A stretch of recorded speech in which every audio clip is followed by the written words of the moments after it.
It is my great honor to be here with Ricky Rodriguez, who's going to, share a little bit in sort of the journey of his life as a Chicanx pop cultural critic. And welcome, Ricky. Thank you, Professor Aldama. It's so great to be here. Oh, Ricky, it has been, we've known each other forever. Yes. And I love watching you like on the, now less on the other side of the country, but still, doing your work out there in California, just really, raising the bar for all of us in terms of our Latinx, Chicanx pop cultural studies work. And boy, what an honor to be here with you, Ricky. The feeling is mutual, and I have to say, you've really, helped a lot of us really contribute to dialogues about Chicanx and Latinx popular culture by providing venues to, do the work that we do. So thank you. So, Ricky, let's talk a little bit about kind of origin stories. I know that we were in grad school around the same time. You were there at History of Consciousness program at Santa Cruz, and you went on to teach at Cal State LA, and of course, University of Illinois Urbana-Champaign, and now UC Riverside. But how maybe you can share with us a little bit about how it wasn't obvious, right, when you and I were in graduate school that we would end up studying, in your case, music, media, visual culture, as something that we would do professionally, that we would teach, that we would write books about. So maybe you can talk a little bit about your journey and how you got to this place of Latinx cultural studies. Sure. So, you mentioned grad school for that, but I think it goes back to undergrad. I've been talking to some of my students about, how doing our undergrad at Berkeley was such a really important moment, and while we were there as undergrads at Berkeley, a lot of stuff was happening at the time, right? And I think a lot of it has to do with the professors that we had who served as mentors. Professor Alfred Arteaga, Professor Genaro Padilla, Professor Barbara Christian, Professor Norma Alarcon. There's so many people, David Lloyd, who were there at the time, who, really made an effort to mentor students of color. A lot of first generation, students who wanted to study literature and culture more broadly. And I also think at that time, it was just the people that were there, it was just a vibrant collective of people. One of the things that I always remember is the publication In Your Face, which you were an editor for, and which was a Men of Color student publication, and then the Women of Color publication, Smell This. And the people that were part of those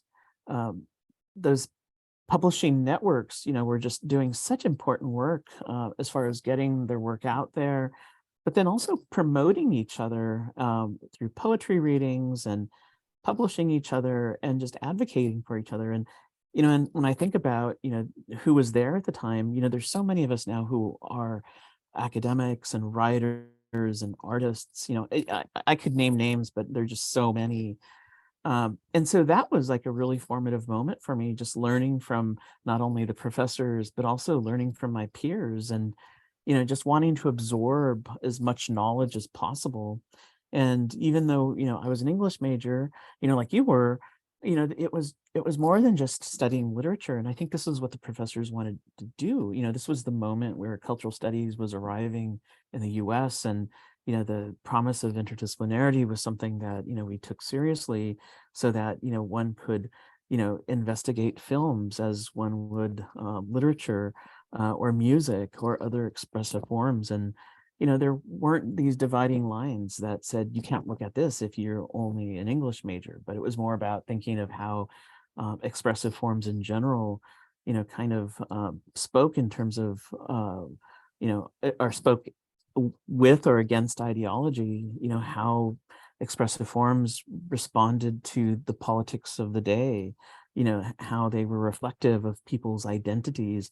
And those were the texts that we could look at and investigate, and not do so in a way where you're just kind of like scratching the surface, but thinking about the way that these texts were not mutually exclusive from, but also intertwined with the politics of everyday life. They were reflective of who we were and how we lived, and what our status was in the world. So that was kind of the impetus to go to graduate school. And I was really struck by the History of Consciousness program at Santa Cruz, which Alfred Arteaga had told me about.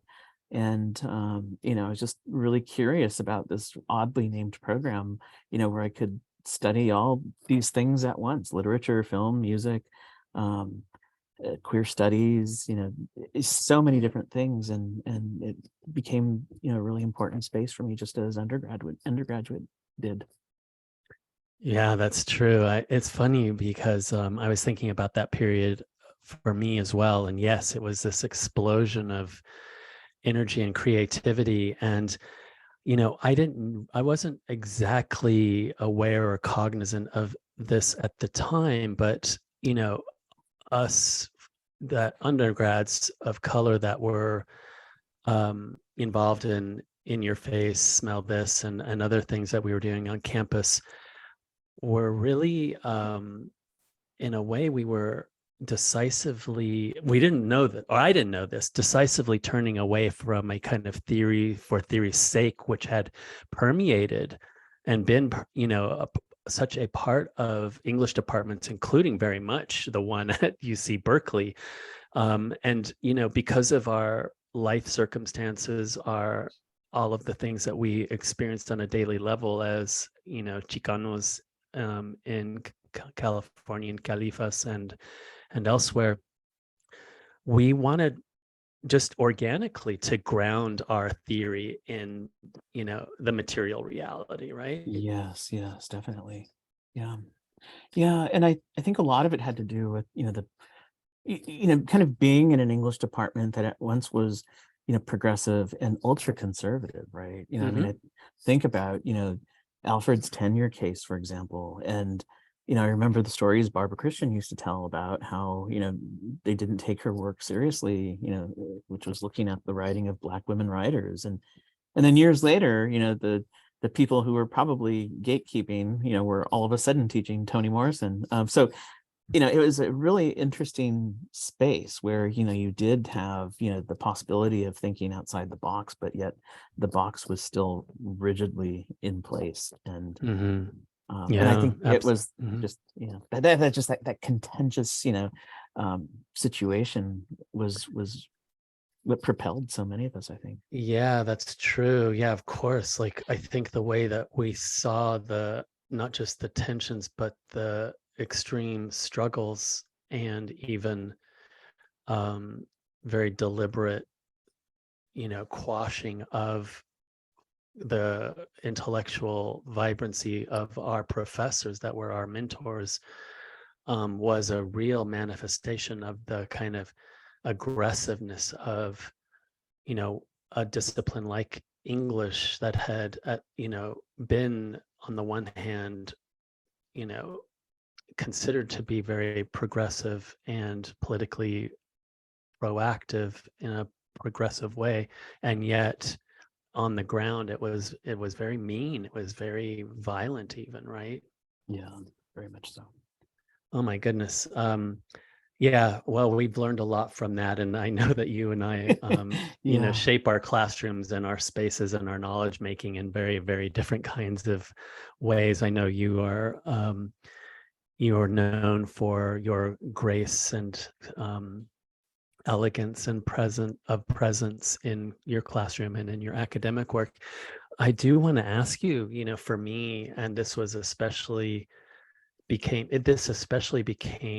I don't know, pointed in terms of my direction and the kind of theoretical base for my work later on. But Jose David Saldivar, I think, had a big influence on us, right? Yes. And yeah, tell me about, British cultural studies, meeting Chicanx studies, and very much, I know it very much informs, your work. Yeah. So, I have to say that, aside from wanting to go to History of Consciousness, it was also just the conversations that were taking place at Santa Cruz that I was really excited about. So I remember my senior year at Berkeley, I drove down to Santa Cruz with my friend George for a conference titled Borders and Diasporas that James Clifford and Jose had organized. And, I hadn't read Stuart Hall at the time, had heard his name dropped, and that huge, doorstopper cultural studies book had just come out with a piece by Angie Chabram. And there are lots of other, James Clifford's Traveling Cultures, lots of other really important pieces in there.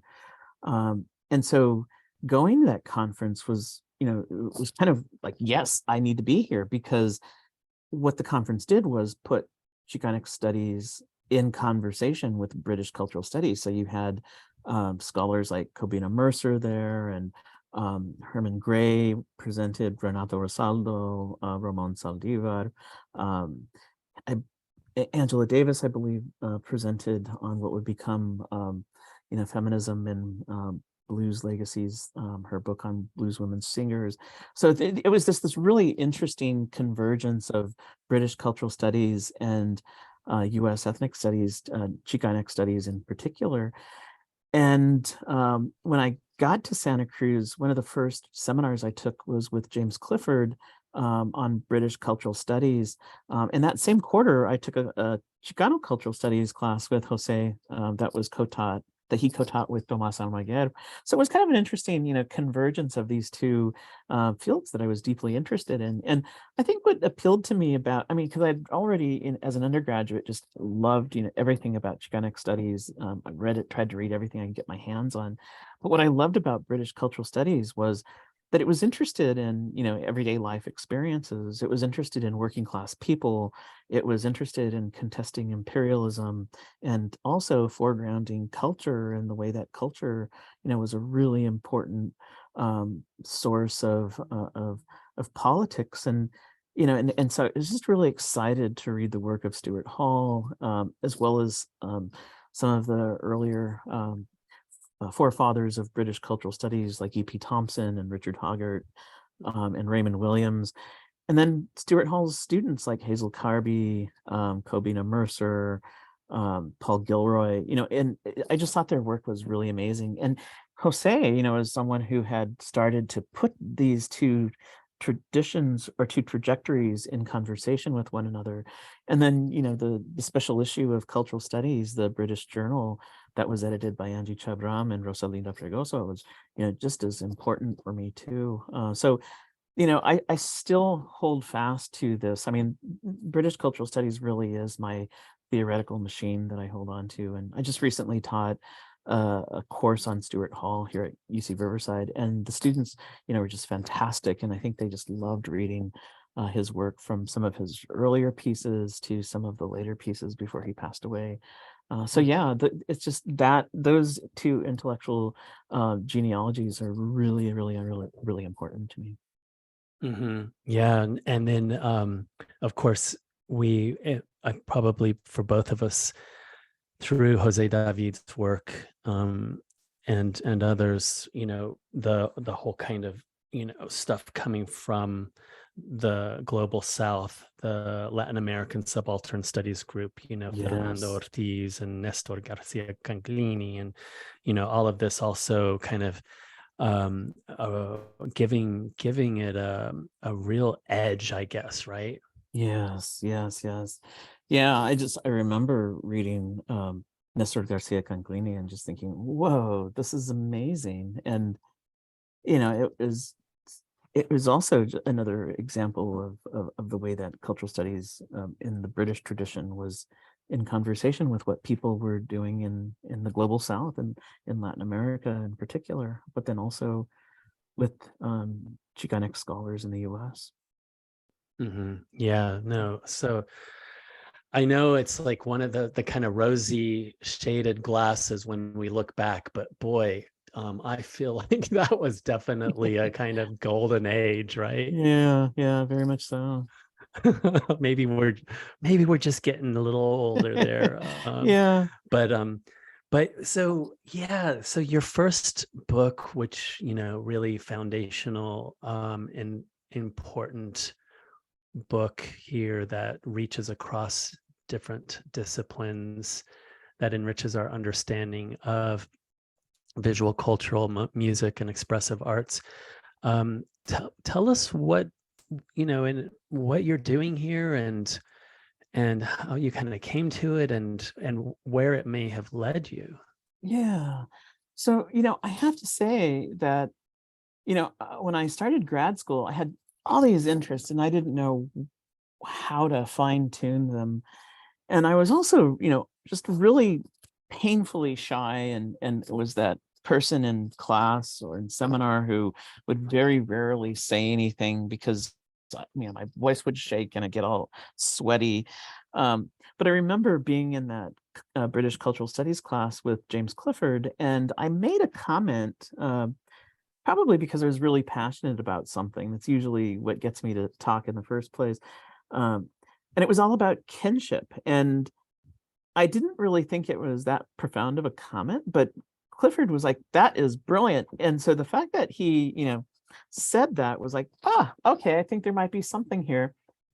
And then it just, and I wasn't the first to think of this, but that I was just really struck by the way that the discourse of the family was so central to Chicanx cultural expression, and I was thinking about the way that, excuse excuse me, the way that that's my biggest fear, that I always end up coughing during talking. But I was just struck at the way that La Familia was used as this organizing principle during the Chicano movement, so that La Familia and La Raza were oftentimes conflated. Um, and then also just thinking about the primacy of the family in all different sorts of expressive culture, from literature to film, even to music. And it also struck me that, when you talk about, queer cultural politics in a Chicanx context, those politics often aren't devoid of conversations about family or kinship as well. So I thought, how can we talk about the way that the family has been so central for Chicanos in everyday life, and then also for cultural, politics, but at the same time track the way that there's this shift in the way that we conceive of the family. And so, I wanted to think about the way that La Familia in a movement context oftentimes, assumed a nuclear patriarchal form, but that over time, we would see either the, kind of claiming of that kind of kinship form, which was very patriarchal and nuclear shaped, or there was a reconfiguration of how we understood kinship, which was to think about family as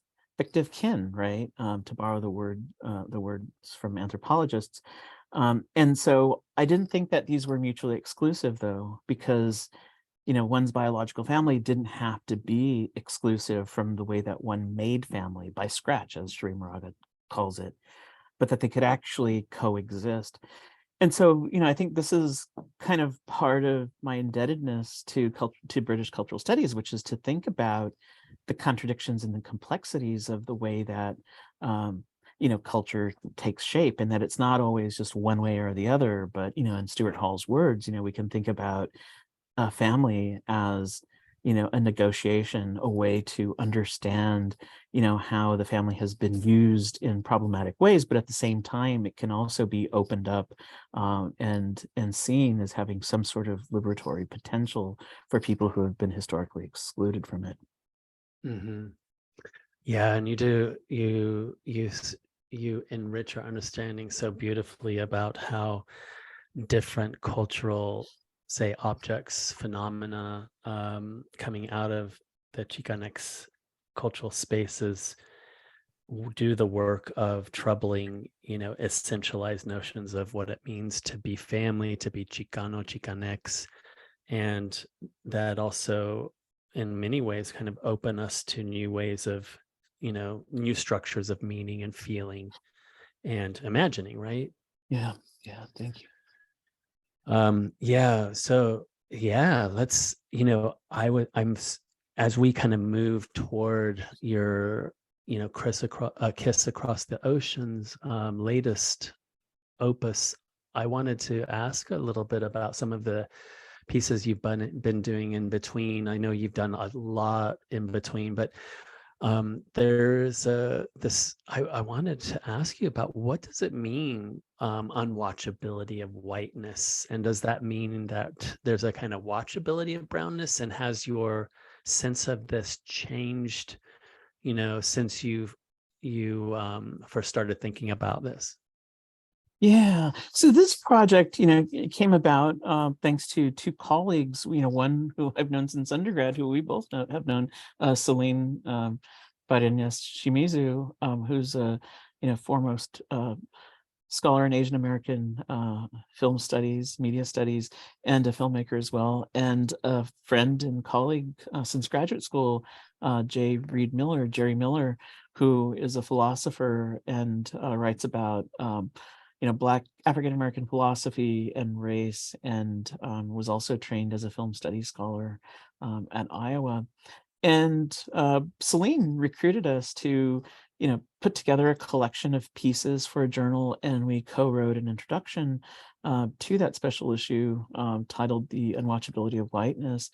And what we were interested in doing here is thinking about the way that, even in the face of, so-called attempts at positive representation, that there was still the presumption of a white spectator, and that the gaze was always contoured by by this sometimes inexplicit notion of whiteness, or assumption of whiteness, I should say. And we wanted to think about how sometimes the response to stereotypes and mainstream representations weren't necessarily the final answers to these problematic images, but in fact the promotion of alternative images sometimes on the one hand created a one-dimensional image that was supposedly the opposite, the polar opposite of normative representation or whiteness, but then at the same time it kind of placated this notion of whiteness, even in an implicit way. And so I was just thinking about the way that sometimes we we're really excited about positive representations, but they don't quite do what we need them to, because they're not broad in the sense where we're talking about the contradictions and the complexities, or that they try too easily to respond to the dominant ideology and don't fulfill the promise in terms of representing all of the complexities of people that they're aiming to represent.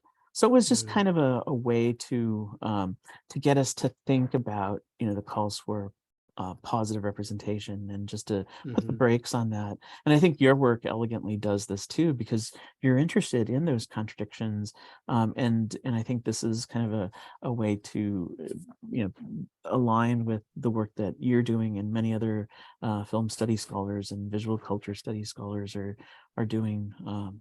And yeah, so it is a critique of whiteness, but it's also a way to think about how whiteness isn't this monolith, in the same way that positive representations don't fully, do what they sometimes aim to do. Yeah, that's really interesting. I'm just kind of thinking that my brain's kind of going crazy with, almost like popcorn right now with you talking, but in a way, the more interesting and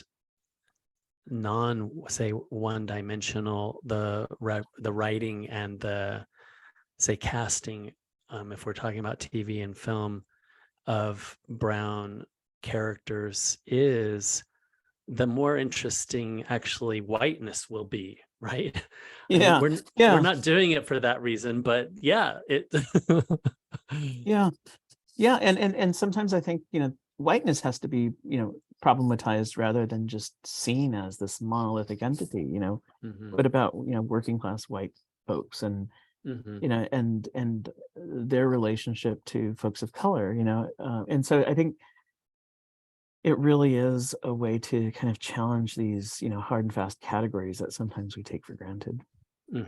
Yeah, yeah, challenging us as well to, you know, keep keep on our tippy toes when it comes to our scholarship and our teaching to make sure that we're not slipping into kind of too easy formula. Yeah, yeah. That's true. That's true. You've also done some some work on gossip, and I Yeah. wondered, what it is exactly, and how it kind of informs what we might even call chisme studies, or Yeah. Yeah, I think more work needs to be done on that. I mean, I feel like, you know, everything I do has some element of achievement to it, and hearing about something by word of mouth, or, you know, how gossip is, kind of like the originary point of discovery, the passing on of knowledge. And I think, post-colonial studies scholars have talked about the function of gossip in anti-colonial projects. But for me, I wrote this small piece at the invitation of Joshua Guzman and Ivan Ramos for a journal called After Image. And I wrote about this film that came out in 1994, directed by this guy, Andrew Durham, called Mi Pollo Loco. And it was this,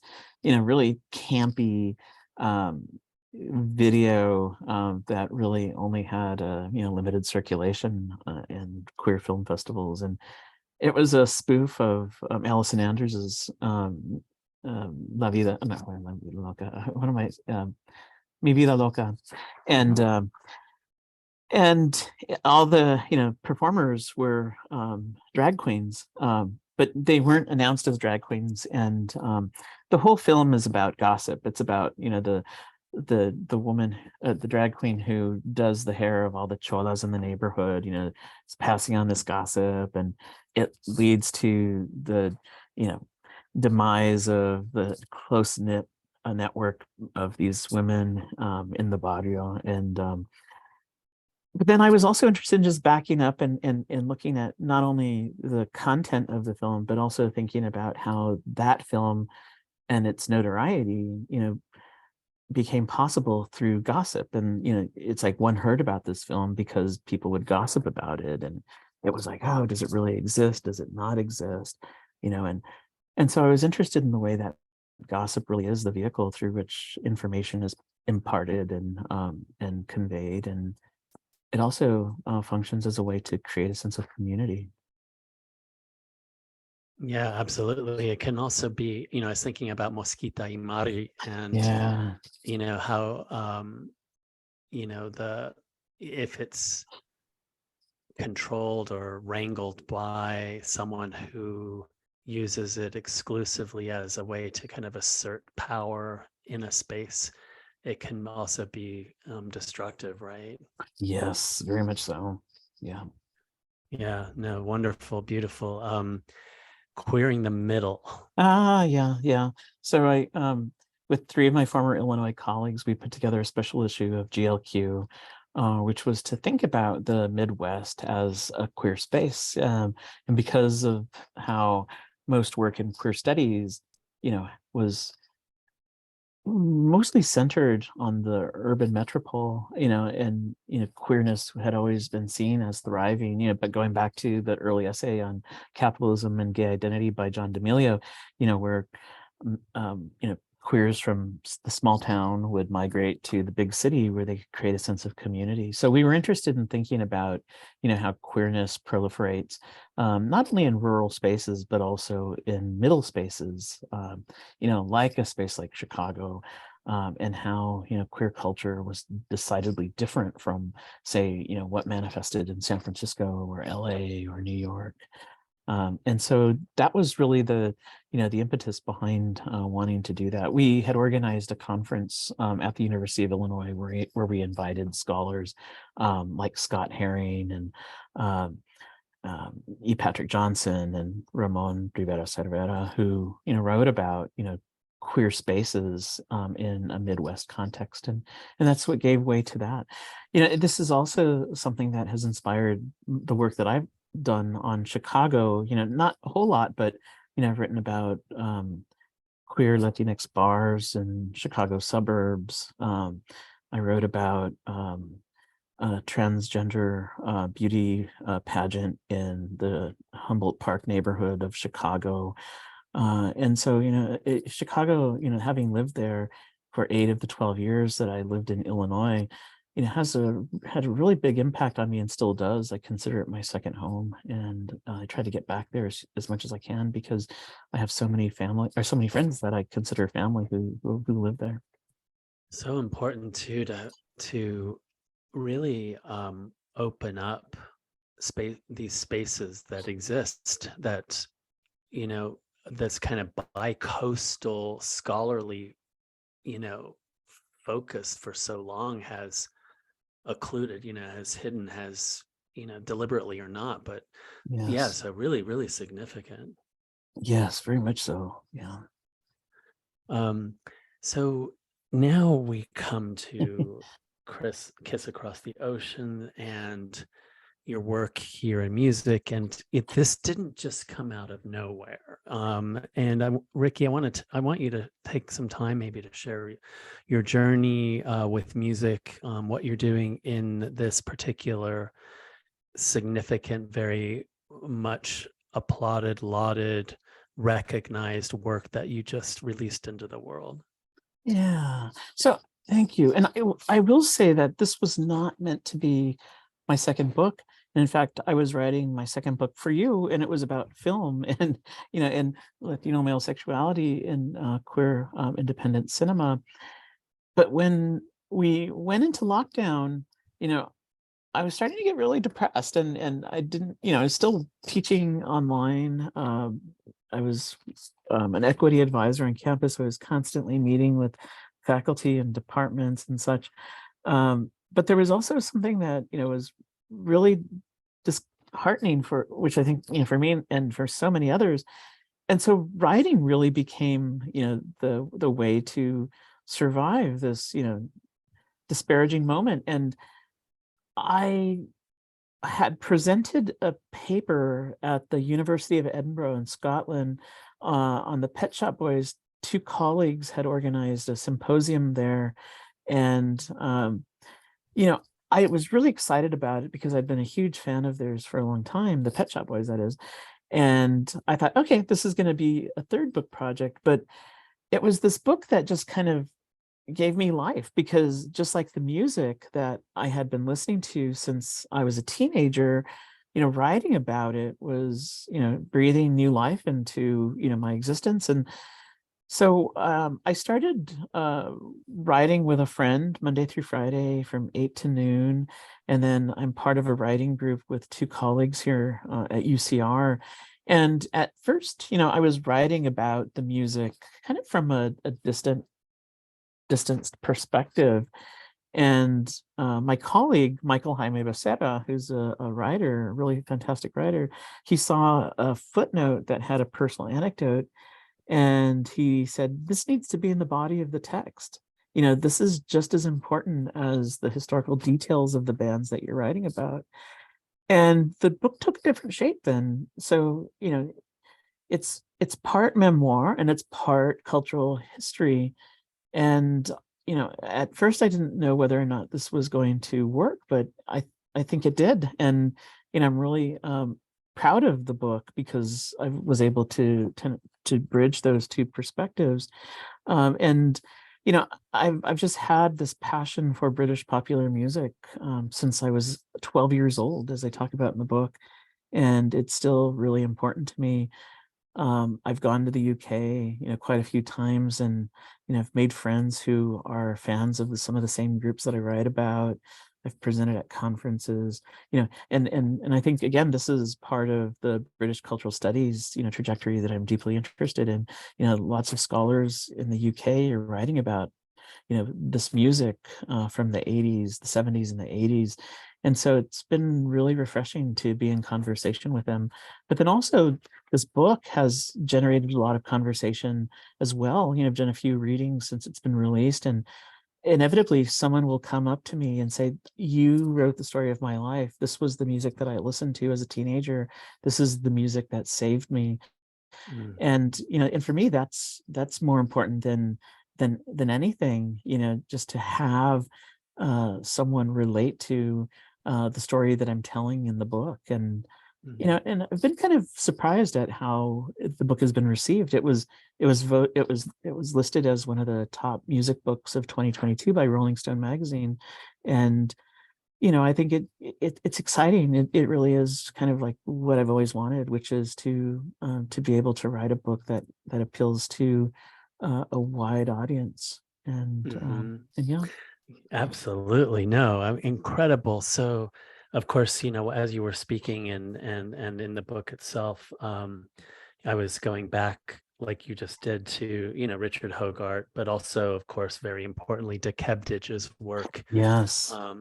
And so what, in a nutshell, what would you want, say, our audience right now, our students, to look forward to with this work in terms of understanding of how Latinx community, even Latinx or Chicanx queer communities can and were formed in and through a soundscape that wasn't exactly ancestrally rooted in the Southwest or in Califas, et cetera. Yeah. I'll just say that, I think it what I'm trying to do is to highlight the way that, this kind of goes back to what I was saying early on, that our identities are much more complex and complicated than what might be perceived on the surface.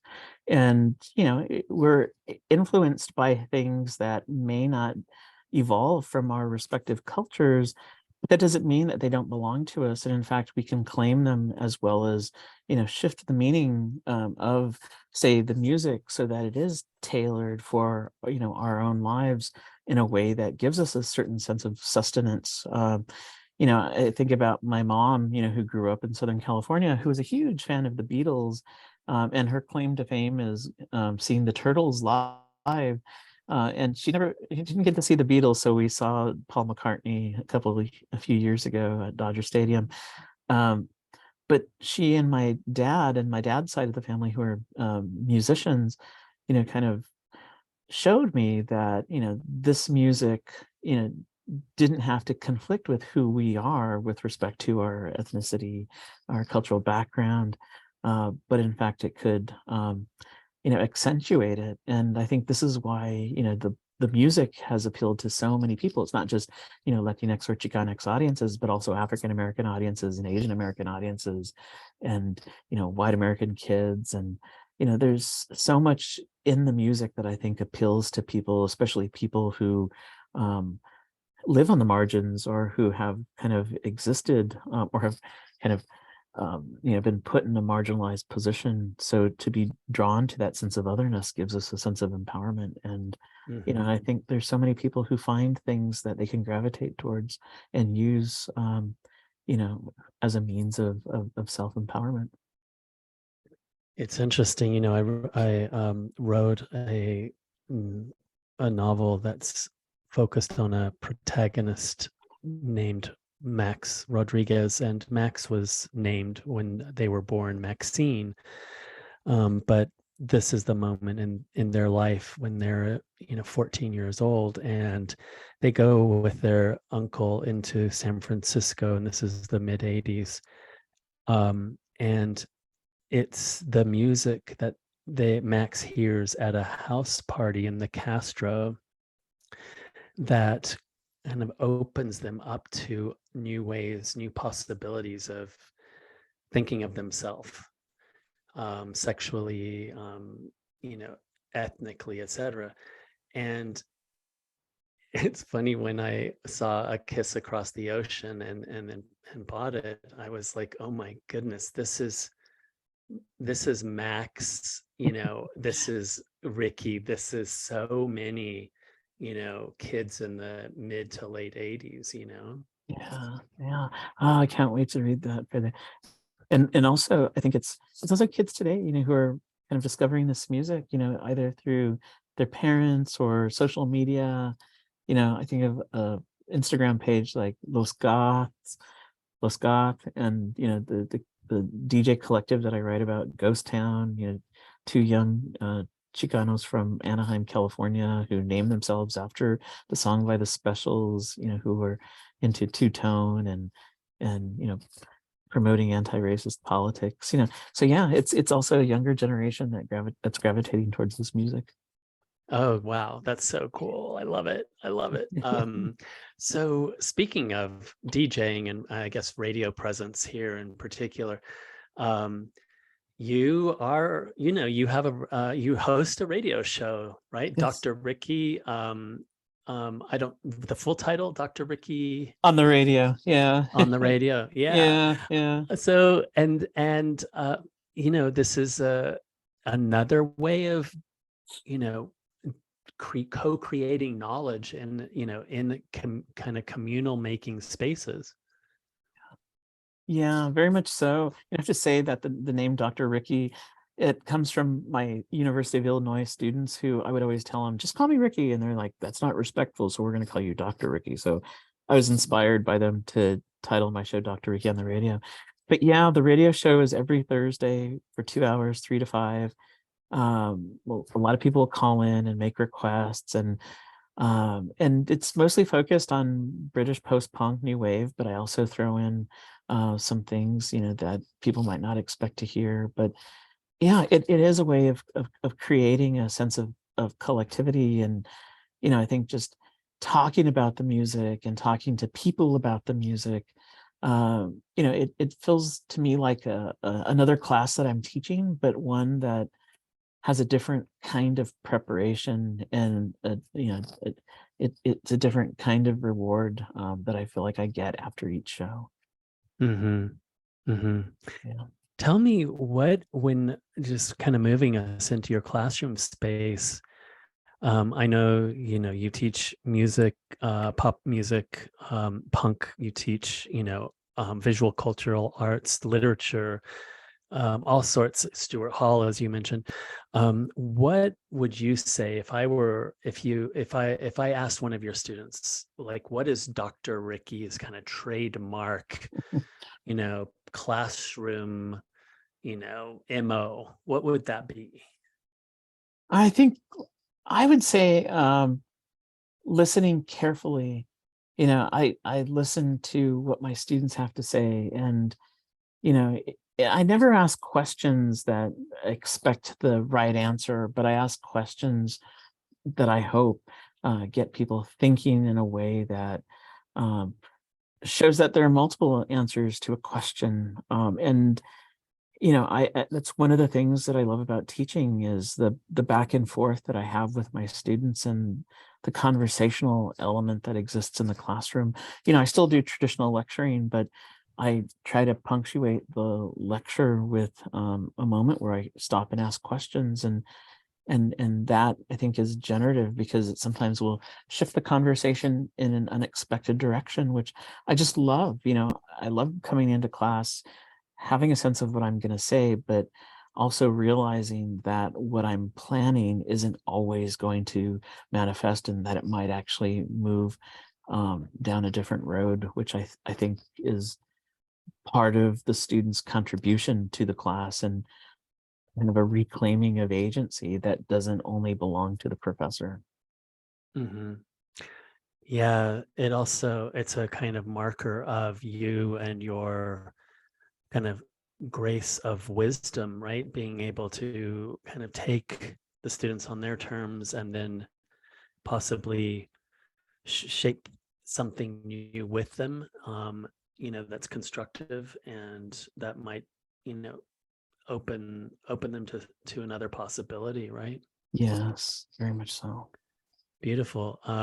Yeah, so gosh, you're just doing so much, so much, so much.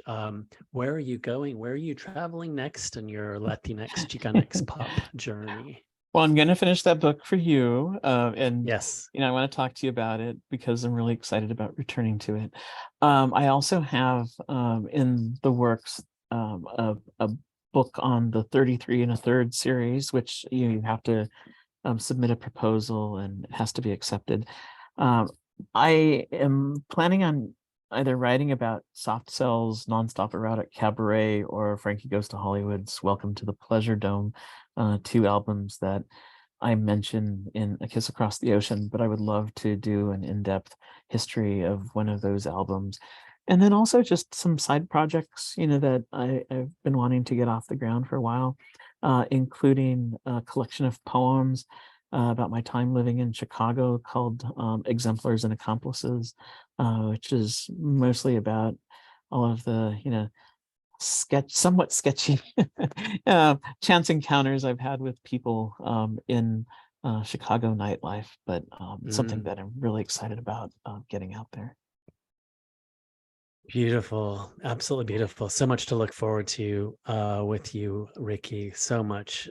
Gosh, thank you for Thank taking the you. time.